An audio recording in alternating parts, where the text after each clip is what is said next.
Hello everyone, कैसे हो आप लोग। जैसे कि आप लोग जानते हो लास्ट टाइम में हमने एल्डोल को पूरा कर लिया था।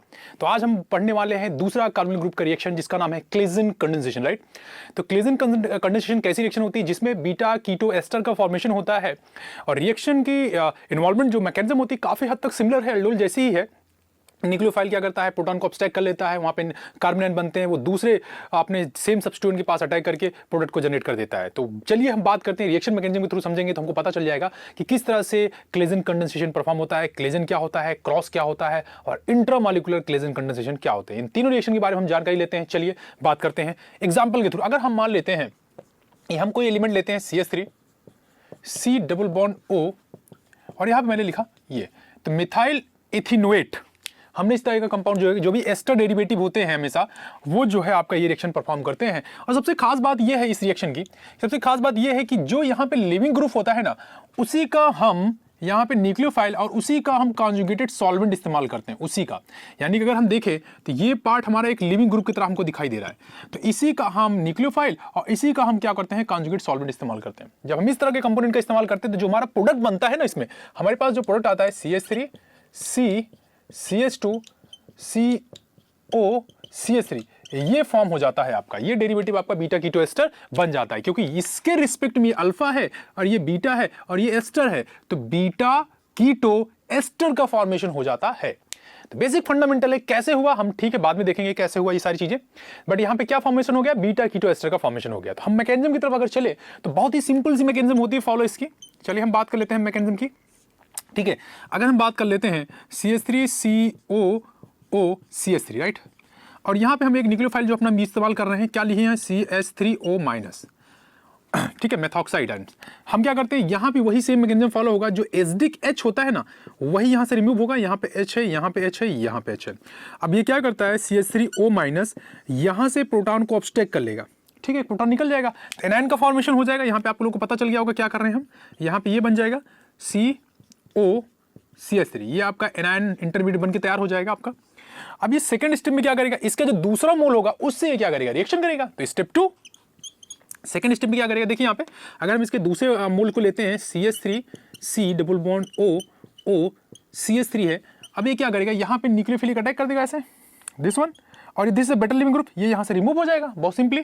तो जरा हम देखते हैं आगे क्या बनने वाला है। इसको जब अटैक कराएंगे तो क्या हो जाएगा हमको पता है, this one CH3 C double bond O, this is goes right now there, ये यहाँ से रिमूव हो जाएगा, यहाँ से जब ये रिमूव हुआ ये यहाँ पे बनाएगा, जो यहाँ से निकलेगा CH3OH। ये कहाँ से निकला, ये O का जो माइनस होता है CH3O-, यहाँ से प्रोटॉन को अपसेट करके CH3OH में कन्वर्ट हो जाएगा, राइट, यहाँ से रिमूव हो जाएगा, तभी तो एनायन बनेगा यहाँ पे। अब हम क्या कर रहे थे, इसको हम अटैक कर रहे थे, ये बेटर लिविंग ग्रुप था, ये यहाँ से निकल जा रहा था, तो निकल क्या रहा था O के ऊपर माइनस CH3 ये निकल रहा था, ठीक है। अब हमने क्या किया, अटैक कहाँ किया, इस कार्बन को इस कार्बन से कनेक्ट करेंगे, यानी this one will connected for this one, ठीक है, इस कार्बन को कनेक्ट किया मैंने, और यहाँ पे H, यहाँ पे H। अब ये वाला पार्ट बाकी है, ये वाला पार्ट आप क्या करो यहाँ पे ऐड कर दो, बन गया आपका बीटा कीटो एस्टर। यही तो लाना था, सी राइट नाउ यहाँ पे क्या बन गया आपका, ये इसके रिस्पेक्ट में अल्फा कार्बन है और ये इसके रिस्पेक्ट में क्या है, बीटा है, ठीक है, ये क्या है, बीटा है। तो ये फॉर्मेशन जो होता है आपका वो बीटा कीटो एस्टर बोलते हैं। हमने किया क्या, हमारे पास एक एस्टर डेरिवेटिव होते हैं, एस्टर डेरिवेटिव जैसे कैसे पहचानेंगे, जितनी हम रिएक्शन पढ़ने वाले हैं, जो आगे जो रिएक्शन पढ़ने वाले सारे, उसमें जो ये जो आपके पास ये बेस होते हैं ना, जो आपके पास बेसिक मीडियम में न्यूक्लियोफाइल आप इस्तेमाल करते हो ना, हमेशा लिविंग ग्रुप के टेंडेंसी में इस्तेमाल करते हैं। जो यहाँ होगा हम वही न्यूक्लियोफाइल और उसका कॉन्जुगेट सॉल्वेंट हम इस्तेमाल कर लेते हैं। ये बेसिक फंडामेंटल है। हमको करना क्या, बहुत ही बेसिक्स है। देयर इज बेस, यूली प्रोटॉन डिस्ट्रैक्ट फ्रॉम देयर, यहां से प्रोटॉन को क्या कर लिया जाएगा, निकाल लिया जाएगा, यहां से निकलेगा तो इसके ऊपर क्या आ जाएगा, CH3OH, अल्कोहल लग जाएगा, राइट। अब होगा क्या, यहाँ पे एनायन बन गया। अब ये इसके दूसरा मोल लेंगे हम, इसके पास 2 मोल्स लेकर चलते हैं ना, ये क्या कितने मोल्स लेके चलेंगे, 2 मोल्स हम इनिशियली लेके चलेंगे, राइट। हम इसको क्या करते हैं, यहाँ पे अटैक करते हैं, तो ये क्या है आपका बेटर लिविंग ग्रुप, बड़ा साइज है, ह्यूज साइज है, यहाँ पे अटैक करेगा तो बैलेंसी बढ़ रही होगी, यहाँ पे कार्बन की 5 बैलेंसी हो रही, तो किसी एक को तो जाना पड़ेगा, तो जिसका बेटर लिविंग ग्रुप टेंडेंसी ज्यादा होगा वो जल्दी टूटेगा, ये वाला बॉन्ड वीक है, आसानी से ब्रेक कर जाएगा क्योंकि वो क्या कर रहा है, इलेक्ट्रॉन को पोलराइज कर रहा है, तो ये यहाँ से बेटर लिविंग ग्रुप की तरफ बाहर निकल जाएगा, यानी OCH3 यहाँ से बाहर निकल गया। वो आपका जो बना यहाँ पे, ये क्या बन गया आपका, बीटा कीटो एस्टर का फॉर्मेशन हो गया। क्या बन गया, बीटा कीटो एस्टर का फॉर्मेशन हो गया। कंडेंसेशन में आपको पता है, क्लेजन कंडेंसेशन में एलिमिनेशन हो जाएगा, राइट। यहां पे जब एलिमिनेशन हो जाता है, आप देख पा रहे हैं यहाँ पे, ठीक है, यहाँ पे जो एलिमिनेशन होगा, यहाँ पे एलिमिनेशन करा देंगे, तो यहाँ पे एलिमिनेशन इधर भी हो सकता है, इधर भी हो सकता है, दोनों तरफ एलिमिनेशन हो सकता है। एलिमिनेशन टेक्स प्लेस, वैसे बीटा कीटो एस्टर इसका फॉर्मेशन होता है, हम कंडेंस नहीं करा सकते। कंडेंसेशन के लिए हमें क्या बनना चाहिए, वाटर का रिमूव होना, वाटर के OH ग्रुप का होना जरूरी है। तो यहाँ ऐसा कोई ग्रुप हमारे पास है नहीं, तो एलिमिनेशन नहीं, हम यहीं पे जाकर के रिएक्शन को क्या कर देते हैं, स्टॉप कर देते हैं। तो बीटा कीटो एस्टर का फॉर्मेशन आपका हो जाता है। अब हम अगली बात कर लेते हैं cross Claisen condensation. Cross Claisen condensation में जो एस्टर मॉलिक्यूल्स होते हैं वो डिफरेंट होने चाहिए। कैसे होने चाहिए, चलिए हम बात कर लेते हैं एस्टर मॉलिक्यूल कैसे डिफरेंट होने चाहिए। ठीक है, तो ये बात आपको समझ में आ गई। This reaction is known as Claisen, हमने यहाँ पे डाला नहीं है। इस रिएक्शन को हम क्या बोलते हैं, क्लेजन कंडेंसेशन, राइट। जिसको हम क्लेजन कंडेंसेशन बोलते हैं। और इस तरह से रिएक्शन क्या होती है, टर्मिनेट होती है। इस तरह से रिएक्शन क्या होती है, परफॉर्म होती है। ये बात आपको पता होना चाहिए। तो अब हम जरा बात कर लेते हैं क्रॉस क्लेजन कंडेंसेशन। जैसे हम क्रॉस एल्डोल कर रहे थे, वैसे हम क्रॉस क्लेजन कंडेंसेशन की बात कर ले तो ये रिएक्शन कैसे होगी। चलिए जरा बात कर लेते हैं कैसे होती होगी ये रिएक्शन। तो चलिए देखते हैं कैसे होता होगा ये रिएक्शन, परफॉर्मेंस हम देख लेते हैं। अब ये जो रिएक्शन होने वाली है ये क्रॉस क्लेजन होने वाली है। क्या होने वाली है, क्रॉस क्लेजन। तो वहाँ पे जो हमारे पास रीजेंट्स होंगे, जो हमारे पास एस्टर मॉलिक्यूल्स होते हैं वो डिफरेंट होंगे। You will see right now. हमने लिया यहाँ पे CH3CO, यहाँ पे मैंने लिया CH3, हमने दूसरा मॉलिक्यूल लिया दिस वन। ठीक है, हमने कुछ इस तरह से लिया। हमने क्या किया यहाँ पे, हम वही किए जो लिविंग ग्रुप होते हैं उसी का हमें क्या लेना होता है, बेस लेना होता है और उसी का कॉन्जुगेट सॉल्वेंट इस्तेमाल करना होता है ताकि आसान हो जाती है रिएक्शन। अब ये क्या करता है, इसका काम है प्रोटोनेट करना, SDKH निकालना, जो कि यहाँ पे है हमारे पास वही सेम मैकेनिज्म होगा। CH2 के ऊपर प्रोटॉन आ जाएगा, यहाँ पे C डबल बॉन्ड O, यहाँ पे O, यहाँ पे आ जाएगा CH3। अब ये मॉलिक्यूल्स बन के आपको पता चल गया होगा ये मॉलिक्यूल्स अगले स्टेप में बनता है ना। मैकेनिज्म में ये वाला मॉलिक्यूल जो होता है, ये जो बेस होता है, यहाँ से प्रोटॉन निकालेगा। यहाँ प्रोटॉन था नहीं, यहाँ अल्फा कार्बन, इसके बगल में, इसके बगल वाला H उतना एसिडिक नहीं होता जितना इसके बगल वाला होता है, तो ये वाला तो निकल नहीं सकता। हमारे पास यहीं पे है चॉइस, हमारे पास चॉइस कहाँ है, कार्बन ग्रुप के जस्ट बगल वाला कार्बन, उसी में H दिखाई दे रहे हैं हमको, वहाँ से H निकाल लेंगे तो यहाँ कार्बन आयन बन जाएगा, आपका एनायनिक पार्ट बन जाएगा। अब इससे ये क्या करेगा, रिएक्शन कर देगा। बहुत सिंपल सा मैकेनिज्म है। क्या हो जाएगा यहाँ पे CH3, ये इसको क्या करेगा, अटैक कर देगा और यहाँ से बेटर लिविंग ग्रुप की तरफ बाहर हो जाएगा। तो चलिए देखते जरा क्या होगा यहाँ पे जो हो रहा है परफॉर्मेंस इस कंपाउंड की। CH3O, सॉरी, यहाँ पे जो रिएक्शन आएगा, आप यहाँ पे प्रोडक्ट देख लेते हैं, देख सकते हैं हम कैसे बनाएंगे। हम देखिए यहाँ पे ये कंपोनेंट क्या है आपके पास, C डबल बॉन्ड O, यहाँ पे आपके पास H है, ये निकल गया। इस कार्बन से इसको कनेक्ट कर दीजिए CH2, यहाँ पे क्या आ जाएगा COO CH3, बन गया आपका कंपाउंड फिर से। तो इस तरह से आप क्या कर सकते हो, अलग अलग तरह के कंपोनेंट का फॉर्मेशन कर सकते हो बहुत आराम तरीके से। ठीक है, तो यहाँ पे देख पा रहे हैं कैसे कंपोनेंट बना, इसने इस पे क्या किया, अटैक किया, और इस कंपोनेंट को क्या करो, इस कार्बन से कनेक्ट कर दो। मैंने क्या किया, इस कंपोनेंट को लिखा, इस कार्बन से कनेक्ट किया, ये बेटर लिविंग ग्रुप था, ये यहाँ से क्या हो गया, बाहर चला गया। तो इस तरह से आप आसानी से अलग अलग तरह की रिएक्शन को परफॉर्म कर सकते हो, अलग अलग तरीके से रिएक्शन को क्या कर सकते हो, इनिशिएट कर सकते हो कि किस तरह से रिएक्शन का परफॉर्मेंस होना चाहिए। तो ये पूरा आपका एस्टर डेरिवेटिव कंपोनेंट है। अलग अलग एस्टर आप इस्तेमाल करेंगे तो अलग अलग तरीके के कंपोनेंट का फॉर्मेशन होता है, ये बात आपको हमेशा पता होना चाहिए। यहाँ पे दूसरा एस्टर है और यहाँ पे दूसरे एस्टर, दो डिफरेंट टाइप के जब एस्टर्स होते हैं तो हम उसको क्रॉस क्लेजन कंडेंसेशन बोलते हैं। क्या बोलते हैं, क्रॉस क्लेजन कंडेंसेशन का परफॉर्मेंस होता है, ये बात आपको हमेशा पता होना चाहिए। और सारी रिएक्शन जितनी है वो कार्बोनिल ग्रुप से टेक्स प्लेस करती हैं, जनरली जितनी भी रिएक्शन है वो कार्बोनिल ग्रुप को बता रही है। ठीक, तो इस रिएक्शन में हमने यही किया है कि किया गया है, हमारे पास जो एस्टर मॉलिक्यूल्स थे हमने उसके साथ कॉन्जुगेट एसिड बेस का इस्तेमाल किया और कॉन्जुगेट सॉल्वेंट का इस्तेमाल कर लिया। हमें जो बेटर लिविंग ग्रुप की टेंडेंसी होती है ना, उसी जैसा हम यहाँ पे रीजन इस्तेमाल करते हैं, राइट। तो क्लेजन कंडेंसेशन में आप देख पा रहे हो यहाँ पे दो अलग अलग डिफरेंट टाइप के एस्टर्स हैं, उनका आपका रिएक्शन कराते हैं तो आपको एक प्रोडक्ट बन जाता है एस्टर डेरिवेटिव का, एस्टर का। और क्लेजन में क्या होता है, बहुत आसान होता है चीज़ों को याद करना। क्या होता है, कुछ ट्रिक्स अपने आप से जनरेट करनी चाहिए कि अगर ऐसा होगा तो ये रिएक्शन परफॉर्म होती है, ऐसा होगा तो वो रिएक्शन परफॉर्म होगी। तो इसमें भी याद करने के लिए बहुत सिंपल सा मेथोलॉजी था।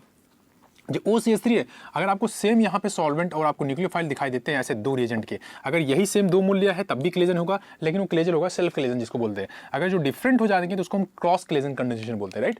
अगर हम एक सिस्टम हो, एक ही मॉलिक्यूल हो, एक ही मॉलिक्यूल के अंदर अगर हम रिएक्शन करा रहे हो एक ही सेम टाइप के, तो उसको क्या बोलते हैं, इंट्रामॉलिक्यूलर क्लेजल कंडेंसेशन। क्या बोलते हैं, इंट्रामॉलिक्यूलर क्लेजल कंडेंसेशन। चलिए हम बात कर लेते हैं इंट्रामॉलिक्यूलर क्लेजल कंडेंसेशन की। तो कैसे होता होगा, बेसिकली बहुत ही बेसिक फंडामेंटल्स फॉलो होते हैं। आप क्या करना होता है, आपको ट्रिक्स और टिप्स याद रखने होते हैं ताकि आप इस चीज को परफॉर्म कर पाओ आसानी से, राइट। तो चलिए हम बात कर लेते हैं लास्ट रिएक्शन की, इसके इंट्रामॉलिक्यूलर क्लेजन कंडेंसेशन की। क्या है, इंट्रामॉलिक्यूलर क्लेजन कंडेंसेशन की। ठीक है, ये बात कर लेते हैं। हमने मान ली एक कंपाउंड लिखा है ऐसा कुछ, हमने क्या लिखा, मान ली मैंने लिखा CH2 CH2 CH2 और यहाँ पे मैंने कुछ इस तरह से एलिमेंट को लिख दिया। हमने यहाँ क्या इस्तेमाल किया, CH3 इस्तेमाल किया और हमने यहाँ पे एक कंपोनेंट फिर से लिखा CH2 C, ये डबल बॉन्ड O, CH3, और यहाँ सिस्टम पे मैंने क्या लगा दिया, OCH3 माइनस, और इसी के कॉन्जुगेट सॉल्वेंट हमने इस्तेमाल किया एथेनॉल। ठीक है, बहुत सिंपल से आपको पता चल गया होगा, सारे फंडामेंटल, सारी कायनात जो है इस रिएक्शन को एक साथ मिलाने पे लग गई है। ठीक है, यहाँ पे देख पा रहे हैं वही सेम चीज़ें, बेटर लिविंग ग्रुप है, सॉल्वेंट आपका वही इस्तेमाल किया गया है, आपके लिविंग ग्रुप्स के जैसा सेम है। इंट्रामॉलिक्यूलर में जो आपको बेस इस्तेमाल करते हो, आप जो बेस इस्तेमाल कर रहे होते हैं, बेस क्या करता है, एसडीएच को रिमूव करता है। बेसिक दो फंडामेंटल्स हैं, हम एसडीएच सर यहाँ से निकाल सकते हैं, यहाँ से जो सबसे ज़्यादा एसडी होगा वही निकालेगा। सर इधर वाला एच काफ़ी ज़्यादा एसडी है क्योंकि ये फेनिल ग्रुप के बगल में लगा हुआ है, और ये कंपोनेंट उसको क्या करेगा, स्टेबलाइज कराएगा, एच को एसिडिक बनाएगा। तो ये एसिडिक कंपाउंड क्या करेगा, ये यहाँ से दौड़ता हुआ जाएगा, इस पे अटैक करेगा, क्योंकि ये न्यूक्लियोफिलिक सेंटर हमको दिखाई दे रहा है और इसके बगल में एक बेटर लिविंग ग्रुप भी लगा हुआ है। राइट, हमने क्या बताया, ये हमने एक कंपोनेंट दे दिया आपको। रिएक्शन ऐसे आती है, आपको ये दिया होगा, आपके सॉल्व ये लिखा होगा, वो आपको रिएक्शन करानी होगी। ठीक है, तो इंट्रामॉलिक्यूलर मतलब एक ही मॉलिक्यूल के अंदर सारी रिएक्शन को परफॉर्मेंस हो जाना। ठीक है, जो अभी तक आप अलग अलग मॉलिक्यूल लेके चल रहे थे, हम एक ही मॉलिक्यूल के अंदर ये रिएक्शन करा देंगे। राइट, हमने क्या किया, बेस लिया, बेस क्या करता है, एसिडिक निकालता है, ये काफ़ी ज़्यादा एसिडिक, वो उतना एसिडिक नहीं है क्योंकि यहाँ से इसकी डिस्टेंस काफ़ी ज़्यादा है। राइट, तो ये क्या करेगा, इसको अटैक करके ये इसको रिप्लेस कर देगा। तो आपको क्या करना है, जोड़ना है, ऐड करना है। तो will add right now this compound. तो क्या हो जाएगा, यहाँ पे CH2, यहाँ पे भी CH2, यहाँ पे भी CH2, और यहाँ पे जो है आपका कार्बन ग्रुप लगा हुआ है, और यहाँ आप अटैक कर रहे हो। तो इस कार्बन से देखिए, ये कार्बन था CH2, ये कार्बन इस पर अटैक किया, ये जुड़ जाएगा, इससे क्या जुड़ा हुआ है, ये कंपाउंड आपको बन गया। ये कंपोनेंट आपका डेरिवेटिव बनके तैयार हो गया, जो कि बीटा कीटो एस्टर का फेनिल कंपोनेंट होता है। फेनिल डेरिवेटिव्स जो होते हैं उनके कंपोनेंट आपके बनके तैयार हो जाते हैं। तो ये इंट्रामॉलिक्यूलर क्लेजन कंडेंसेशन है। बेसिक फंडामेंटल ये है कि एक ही मॉलिक्यूल के अंदर आपका कंडेंसेशन रिएक्शन कराई गई है। आपको पहचानना कैसे है, यहाँ पे आप देखिए, यहाँ पे एक बड़ा सा जो ग्रुप है और ये ग्रुप है, और इनके साथ क्या सिमिलर प्रॉपर्टीज रख रहे हैं, सेम। जो यहाँ लिविंग ग्रुप है उसका न्यूक्लियोफाइल और उसका कॉन्जुगेट सॉल्वेंट यहाँ पे आपके सामने लिखा हुआ है। बेसिक फंडामेंटल ये बोलता है कि हमारा जो न्यूक्लियोफाइल है वो एसिडिक प्रोटॉन यानी एसिडिक एच को निकालेगा। तो एसिडिक एच कहाँ पे है, यहाँ पे भी है, यहाँ पे भी है। Which one is highly acidic system, ये है कि कौन सा ज्यादा एसिडिक होगा, ये वाला एच क्या होगा, हाईली एसिडिक होगा। तो जैसे एच निकलेगा यहाँ पे माइनस चार्ज। अब माइनस चार्ज को न्यूक्लियोफिलिक सेंटर चाहिए, आपको पता है कार्बोनिल ग्रुप में पोलराइजेशन बहुत तेजी से होता है, यहाँ पे प्लस आएगा, यहाँ पे, तो इसको न्यूक्लियोफाइल की बहुत तेजी से जरूरत है। तो ये तुरंत वहां पे अटैक करके ये बेटर लिविंग ग्रुप की तरह ट्रीट होता है, ये तुरंत वहां से निकल जाएगा। और जैसे निकल जाएगा, सारे एलिमेंट को आपको आपस में ऐड करना है बॉन्ड के थ्रू। बॉन्ड के थ्रू आप कंपोनेंट को क्या करो, ऐड कर दो, जोड़ दो, तो आपको ये डेरिवेटिव बड़ा सा मिल जाएगा। तो this is called what, intramolecular Claisen condensation. तो क्लेजन कंडेंसेशन में जो एस्टर डेरिवेटिव होते हैं वही का फॉर्मेशन होता है, बीटा कीटो एस्टर फॉर्मेशन होता है, alpha and then beta. Beta पे कीटोन ग्रुप होगा, उसके आगे वाले सिस्टम में क्या होगा, एस्टर होगा।